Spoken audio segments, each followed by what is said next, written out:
Fala galera do Doc, hoje vamos acompanhar a obra Demon Slayer, então se você gosta de resumos como este já vai ativando seu golpe supremo, super like, e sua habilidade especial, inscrever-se aqui no canal, para acompanhar os próximos vídeos. Agora vamos para o resumo. A história começa nos mostrando uma vasta floresta fechada de clima úmido. O nível recomendado para aquele mapa era de 10 a 35, e seu índice de recomendação apontava 3 estrelas. As chuvas abundantes criaram essa floresta de árvores gigantes. Sua abundância de madeira e frutas enormes são a principal fonte de renda para os moradores da região. No entanto, como a floresta está sendo explorada aos poucos, enormes silhuetas têm sido vistas com frequência nas profundezas da floresta.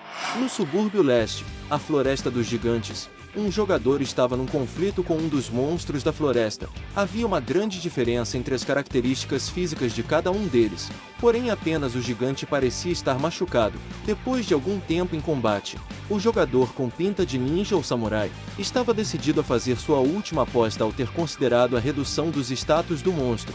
Após terem trocado algumas provocações, mais um round estava prestes a começar, e os participantes eram o Rei da Estrela contra o boss de Elite, Amém de um braço só. O boss começou seu movimento, lançando-se para cima do jogador, que reconheceu seu ataque, Avalanche Cruzado. O golpe destroçou o chão com o impacto, mas o jogador conseguiu desviar, recebendo a notificação de que a velocidade de ataque foi reduzida 30% por 5 segundos. O jogador avançou até o boss e cortou sua garganta com seu golpe de espadas cruzadas. Pule para se esquivar do ataque 0,5 segundos antes de ser atingido pelo boss. Em seguida, use a névoa para se aproximar e use uma combinação da nota, mais o golpe de espadas cruzadas. Ao ter pensado naquilo tudo, o jogador chegou até a dizer que era um gênio. Uma notificação o parabenizou e disse que ele derrotou com sucesso o boss de Elite, Amém de um braço só. Assim que o boss desapareceu, outra notificação informou as propriedades da espada pesada de Amém. Seu nível era 15, era especificamente para o uso de espadachins, com uma durabilidade de 100 de 100, ataque de mais 84, dano crítico de mais 12, velocidade de ataque de menos 10, e habilidade passiva de, ao equipar, menos 5. O jogador não se incomodou pelo fato de perder 5 níveis ao equipar a espada, e comemorava contente o ganho. Com ela, ele com certeza conseguiria subir nas classificações de nível e nas classificações de poder de batalha. No instante em que celebrava a nova conquista, sua assistente elfa surgiu diante dele, felicitando-o pela obtenção daquele equipamento poderoso. O jogador então perguntou se havia alguma novidade, e a assistente elfa por sua vez, disse que um evento por tempo limitado começou, e perguntou se ele queria participar. A notificação dizia que o nome do evento era o Andarilho da Lua de Sangue. Eles lançariam um boss por tempo limitado na Floresta dos Gigantes, o Andarilho da Lua de Sangue. Aqueles que o derrotarem obterão equipamentos raros e uma quantidade enorme de experiência. O tempo era de 30 minutos. Confiante, o jogador aceitou e seguiu para o evento, dizendo que possivelmente esse tal boss será um pouco forte, e essa seria uma ótima oportunidade para ele testar as habilidades de sua nova arma. Visualizando o mapa, a assistente elfa disse que ela detectou que muitos jogadores estavam se movendo em direção ao boss, e que eles precisavam aumentar a velocidade para que os outros jogadores não fizessem o primeiro movimento. O jogador samurai concordou, dizendo que já estava ficando tonto por ver apenas árvores ao seu redor. Nesse momento, uma forte explosão em luz roxa foi vista por ele ao longe, e aquilo só poderia significar que um equipamento foi dropado. Ele começou a correr animado até o local, pensando que um equipamento roxo, mesmo que não pudesse ser usado por espadachins, ainda deveria valer milhares de dólares ao ser vendido. Então desejou ir o mais rápido possível para que fosse o primeiro a pegá-la. Chegado no lugar, ele se espantou com o que viu. Uma alta variedade de equipamentos estavam dispostos em toda a área como se tivessem sido largados ali. Aquela cena para ele era como ver um baú do tesouro. Ele mal controlava sua felicidade.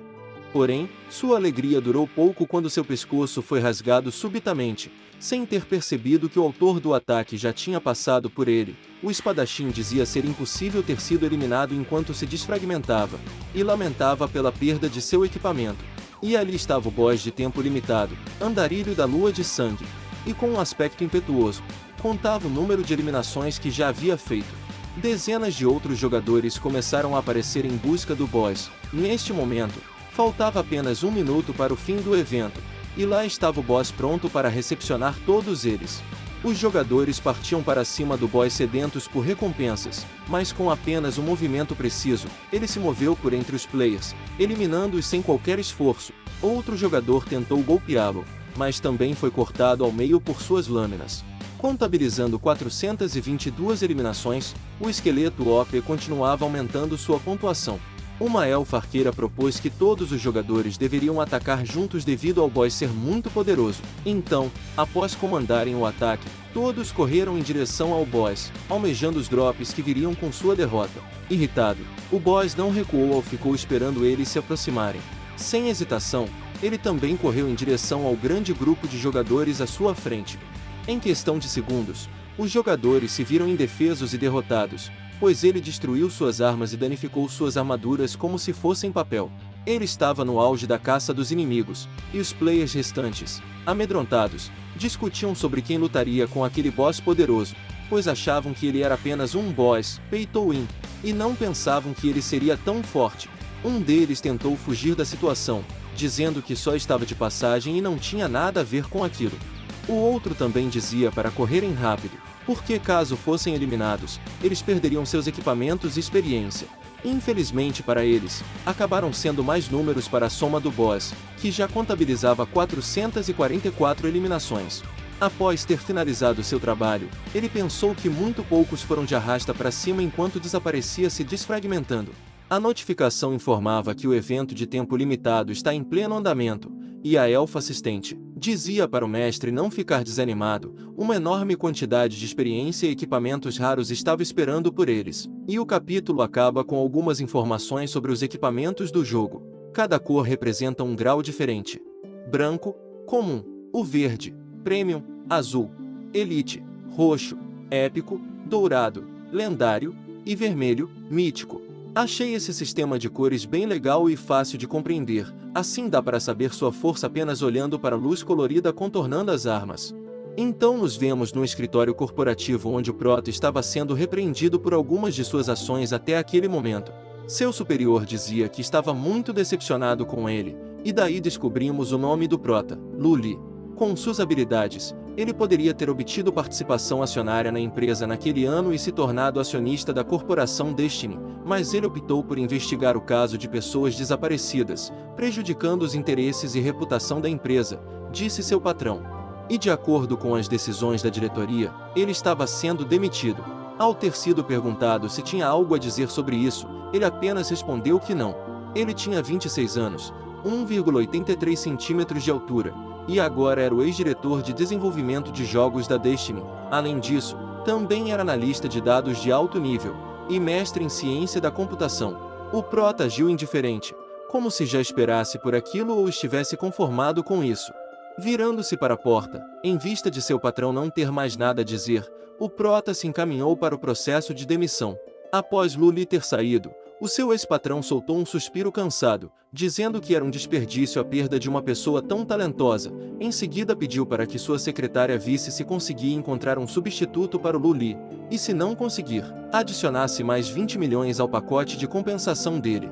Porém sua secretária não estava dando-lhe atenção naquele momento, ela pensava que assumiu aquele cargo só para ver o Luli mais algumas vezes todos os dias, e agora que ele foi embora, seria melhor ela se demitir também.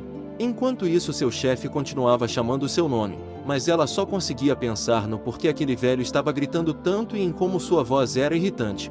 Já no lado de fora da empresa, o Prota olhava fixamente para o prédio da corporação com uma foto em mãos. Em pensamento dizia finalmente ter uma pista do desaparecimento de seu irmão, e partindo dali, disse que definitivamente irá encontrá-lo. Alguns minutos de caminhada haviam passado, e em certo ponto o Prota finalmente se questionou a respeito de onde ficava sua casa. Ele era viciado em trabalho, só ia para casa uma vez a cada 2 anos, além de ter um péssimo senso de direção.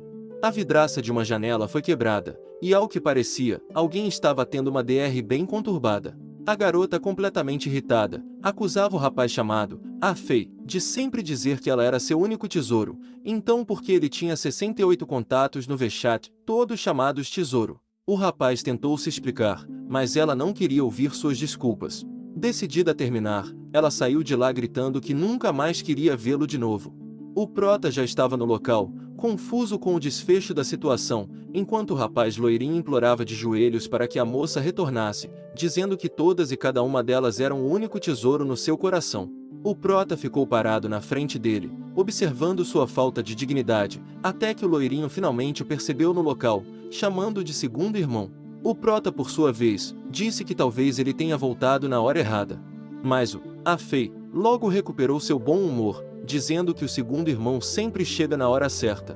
Quando foi questionado sobre o que aconteceria com sua namorada, o loirinho respondeu que não era nada, e ficaria tudo bem em alguns dias. Então ele o convidou para entrar e ofereceu uma bebida, mas o prota não deixava de notar a bagunça no apartamento dele, e disse, segurando um sutiã, que já falou muitas vezes que quando se mora sozinho, deve-se prestar atenção à higiene doméstica, e precisa ter controle sobre sua vida pessoal. Afei se aproximou do prota cheio de lábia, e voltou a jogar o sutiã para longe, o que aborreceu o prota. Afei disse que já sabia de tudo aquilo que o prota havia falado, e tentando mudar de assunto, disse que ele precisa ficar mais tempo em casa, em vista de sempre aparecer com pressa. Então o prota disse que dessa vez, talvez ele tenha que ficar mais alguns dias mesmo. O loirinho ficou bem animado em saber disso, e começou a planejar o que fariam durante esse tempo dele em casa, mas logo o prota o interrompeu, dizendo que havia uma pista sobre o desaparecimento do irmão mais velho. Afei se espantou um pouco com a informação, e de repente, sua expressão mudou completamente para mais séria, e disse que prepararia todo o equipamento como o prota pediu. Aquele dia era a data oficial de lançamento do Fantasy Moon da corporação Destiny. Nosso prota, com cara de quem tá focado no objetivo, disse que o desaparecimento do irmão mais velho deveria estar relacionado a esse jogo, então eles iriam começar a agir.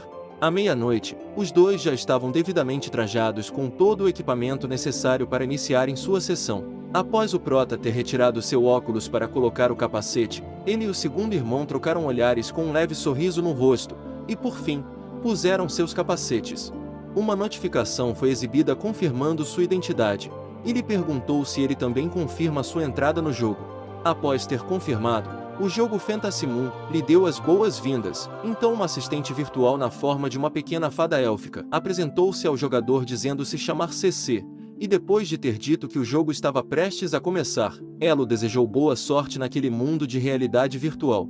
Os dados começaram a serem processados, e depois de sua conclusão o prota pôde criar seu personagem, e por fim, ele entrou na vila de iniciantes de Modon. A vila era muito movimentada e os gráficos eram ultra realistas, tudo era muito bonito. O prota abriu seus status e vimos que seu nível era 1, classe, não foi escolhida, atributos de força, 15, agilidade, 12, resistência, 0, inteligência, 25, constituição, 14, e carisma, 0. As suas conquistas eram nenhuma até o momento. Ele analisava seu corpo enquanto pensava que a optimização da conexão neural era boa, as sensações do jogo, a temperatura e a umidade também eram realistas. Nesse momento, o loirinho chegou acompanhado de uma garota chamada Amy, convidando seu irmão para se unirem e fazerem missões juntos. Mas o prota disse para irem primeiro. O loirinho questionou por que ele não se juntaria a eles, já que as missões de novatos são as mesmas para todos. O prota respondeu dizendo que eles tinham caminhos diferentes. Ele tinha outras tarefas para fazer, então o loirinho devia subir de nível logo. Afei ficou confuso com o que foi dito, mas as coisas ficaram por assim mesmo. Já se distanciando do lugar, o prota chamou sua assistente CC, e pediu para que abrisse a janela de código de resgate especial. A janela foi aberta e o prota começou a inserir o código com centenas de caracteres. Após ter finalizado, a senha foi reconhecida, e ele foi notificado que haviam 3 e-mails não lidos. O wiki do jogo. A corporação Destiny é a principal empresa de jogos, pesquisa e inteligência artificial do mundo. Seu jogo mais recente é o Fantasy Moon, que proporciona uma sensação realista de 99%. O número total de jogadores que adquiriram esse jogo chegou a 1 bilhão de acessos no mundo todo. O prota começou a abrir seus e-mails, e sua assistente elfa não conseguia reconhecer os itens que estavam neles. Ele disse que eram os chats que ele criou, o que deixou sua assistente agitada, e o recomendou a parar de usar chats porque sua conta poderia ser banida permanentemente. Contudo, o prota argumentou dizendo que aqueles itens estavam escondidos nas entrelinhas do sistema, portanto não conseguiriam detectá-los, e mesmo que procurassem manualmente, isso levaria pelo menos 6 meses, concluindo que seria quase impossível ser banido. Ele abriu o primeiro item, nele estava o bracelete onisciente. Seu requisito era para nível 10, universal para todas as profissões. Seu especial era o nível do equipamento aumentar de acordo com o nível do personagem. A cada 10 níveis a qualidade do equipamento é aprimorada. O aprimoramento de atributos era: a cada vez que a qualidade do equipamento é aprimorada, você pode obter aleatoriamente uma habilidade específica da profissão. Após tê-lo equipado, o prota pediu para Ceci ajudá-lo a esconder o bracelete. A assistente o perguntou do porquê ele queria ocultar um equipamento tão magnífico, e o prota respondeu que preferia ser discreto. O próximo era um item que o concedia conquistas aleatórias com base em eventos do personagem, a cada 10 níveis. Completá-las podia gerar recompensas aleatórias. O prota não o achou grande coisa, dizendo que talvez tenha digitado o comando para só um item poderoso, e o resto foi aleatório. Por fim, ele abriu o terceiro item. O mais importante era o convite de Shen de Azura. O prota passou 2 anos na Destiny Corporation só para conseguir aquilo. O irmão mais velho tinha conseguido esse item durante o beta fechado, mas essa era uma história secreta. Essa coisa devia ser a causa do desaparecimento do irmão mais velho. Se algo lhe acontecer no futuro, as pistas terminariam ali. Ele não poderia deixar a Fê enfrentar qualquer perigo de novo. O pergaminho de convite do Azura do Purgatório. Método do Azura: não obedecer aos céus, à terra ou a todas as coisas, seguir meu próprio coração buscando apenas meu verdadeiro eu. Aqueles que obstruem meu verdadeiro eu, perecem. Aqueles que desafiam meu verdadeiro eu, perecem. Elimine todos os obstáculos. Tudo pode acontecer. Após ter lido o conteúdo do pergaminho, uma interface perguntou se o prota desejava mudar sua profissão para Azura, e determinado, ele confirmou a solicitação. Nesse exato momento, seus batimentos cardíacos aceleraram subitamente, junto a uma forte dor. Em seguida, ele se viu cercado por 4 entidades das trevas, enquanto diziam, estacando suas lâminas vermelhas no corpo do prota, que o Nirvana ressurge desde o início. O prota não sabia o que estava acontecendo, ele não estava ciente daquele enredo ter sido projetado, e aquela dor era real demais. Detectando que seu personagem morreu. Mensagem de erro: os personagens nessa área não podem ser atacados. A reinicialização falhou. A reinicialização falhou. Erro no sistema. Erro no sistema. O prota se encontrou imerso num ambiente desconhecido, sem saber onde estava e sem conseguir enxergar nada. Quando tentou sair do jogo, sua solicitação foi negada. Código de erro: seu código-fonte de dados não foi detectado, portanto não era possível sair do jogo. O prota ficou espantado, porque o comando de saída deveria ser executado à força. Ele começou a pedir para o sistema corrigir o código de erro, mas não obteve resposta. De repente, ele emergiu do solo de uma cova como um esqueleto morto-vivo. Depois de se questionar se o sistema tinha sido restaurado, ele abriu seu status e viu que havia se transformado num esqueleto, mas ele deveria ter se tornado um Azura. Enquanto o prota tentava se localizar naquele ambiente, um outro indivíduo se dirigia a ele como servo. Era o boss de nível épico, Ren, o invocador morto-vivo. Suas habilidades contavam com bloqueio de fogo infernal, fumaça necrótica e invocação de mortos-vivos. O prota o viu e tentou se comunicar com ele, acreditando que fosse um NPC, então ele o perguntou onde estavam. Porém, o boss ficou confuso, e se questionou o porquê daquele esqueleto que havia invocado ainda conseguir falar, chegando até a cogitar ter invocado um guarda-esqueleto de alta qualidade. Como o boss não havia respondido, o prota pensou que ele não fosse um NPC para iniciantes, então decidiu continuar procurando por outra pessoa. Contudo, o boss morto-vivo ficou irritado com o fato de sua invocação estar indo embora, concluindo que ele não era muito obediente. Como esperado, princesas não podem ser reduzidas ao status de escravas, pensou. Ele ainda pensa que é humano, disse o boss rei. Então ele ativou uma magia que invocou correntes, e prendeu o prota rapidamente. Nosso esqueleto perguntou o que aquele indivíduo estava fazendo, e ele respondeu com uma risada sinistra, dizendo que estava o ensinando a ser um cão obediente. O prota se questionou se ele era mesmo um boss de iniciantes, e ficou assustado quando o boss se aproximou com algum tipo de aura esverdeada na mão, dizendo que ele era apenas nível 1, e não tinha nem mesmo uma habilidade. Entretanto, antes que as mãos do boss pudessem pegá-lo, ele foi pisoteado por uma criatura de imenso tamanho, e o Luli foi jogado para longe pela onda de choque, só parando quando bateu as costas contra uma lápide. De lá ele ficou boquiaberto com a dimensão do boss, o grande Saru, que passou por ele ignorando sua presença. O prota achou aquele boss muito exagerado, questionando-se de talvez ter entrado no mapa errado e em como jogaria dali pra frente. Ele chamou pela CC, e ela apareceu diante dele elogiando sua nova aparência assim que o viu. O prota perguntou onde estava atualmente, e sua assistente Elfa respondeu dizendo que aquela era a área conhecida como Reino da Escuridão Pura, onde era o local de nascimento de todos os bosses avançados do jogo Fantasy Moon. Era a área mais perigosa com o nível de perigo mais elevado. Então o Lu lhe perguntou como deveria proceder com o jogo, e se não havia nenhum lugar para fazer missões. A CC começou a procurar informações do mapa e rotas para ele. A busca foi bem sucedida, e ela descobriu que há um ponto de missão a 100 km de distância deles. Ela pediu para ele a seguir, e assim eles começaram a se aventurar naquele mapa, seguindo a rota mais curta. Eles subiram montanhas, e fugiram de um monstro do mar gigante sedento por sangue. No meio da confusão, o prota recebeu uma mensagem do seu irmão. A Fei disse que havia eliminado 20 javalis selvagens para a missão principal. Desabafou ser cansativo, mas já havia alcançado nível 5, e até adquiriu um cajado verde. O proto respondeu dizendo que aquilo não era ruim, então a Fei o perguntou qual era seu nível, e se ele tinha explorado secretamente as masmorras com muita experiência e bons equipamentos. Luli respondeu que não, e ainda era nível 1.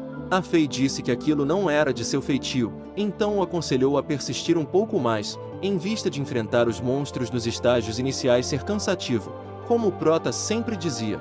Luli terminou dizendo que estava ocupado naquele momento e precisava ir. Depois disso, o prota e sua assistente continuaram do trajeto fugindo de mais monstros. O tempo passou, e finalmente chegaram no local de destino. Ele estava logo adiante. O lugar era imenso. Uma civilização que parecia ser do submundo, rodeada por montanhas, de um clima árido e escasso. Entrando no portão do grande muro que envolvia a maior cidade, estavam dezenas de indivíduos que caminhavam para o interior. O prota se questionou se tinham que esperar numa fila tão longa quanto aquela, e sua assistente disse que o tempo estimado de espera seria de 2 horas. Então ele avistou uma outra entrada com poucas pessoas. E sua assistente o alertou dizendo que aquela não era a rota planejada. Mas ele disse que não importava, contanto que pudessem entrar na cidade, e adicionou que a rota planejada era muito difícil. A assistente tentou argumentar, mas o prota a interrompeu dizendo que estava tudo bem, e ela podia se afastar por enquanto, então ela o obedeceu. Chegado no portão, um dos guardas o perguntou o que ele estava fazendo. O prota por sua vez disse ao guarda que tinha um assunto urgente, e perguntou se eles não poderiam lhe abrir uma exceção. Sorridente, o guarda disse que sim, todo mundo tem seus assuntos urgentes às vezes, e pediu para ele entrar logo. Luli achou muito mais fácil de lidar do que imaginava, e agradeceu. Quando o prota entrou no portão, os 2 guardas começaram a caçoar dele, achando engraçado ele até ter agradecido. Então o outro disse que quando começar mais tarde, eles iriam entrar e ver como esses caipiras morreram miseravelmente. Uma notificação informou que o período de registro para o evento na Torre Fenjun terminou.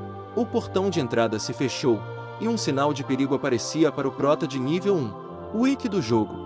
O Reino da Escuridão Pura é um local de nascimento dos bosses do jogo, também conhecido como o Lar dos Bosses. Isso é tudo, pessoal. Deixem o máximo de likes para eu trazer mais da obra, e se inscrevam no canal para crescermos o time Doc. Nos vemos no próximo vídeo.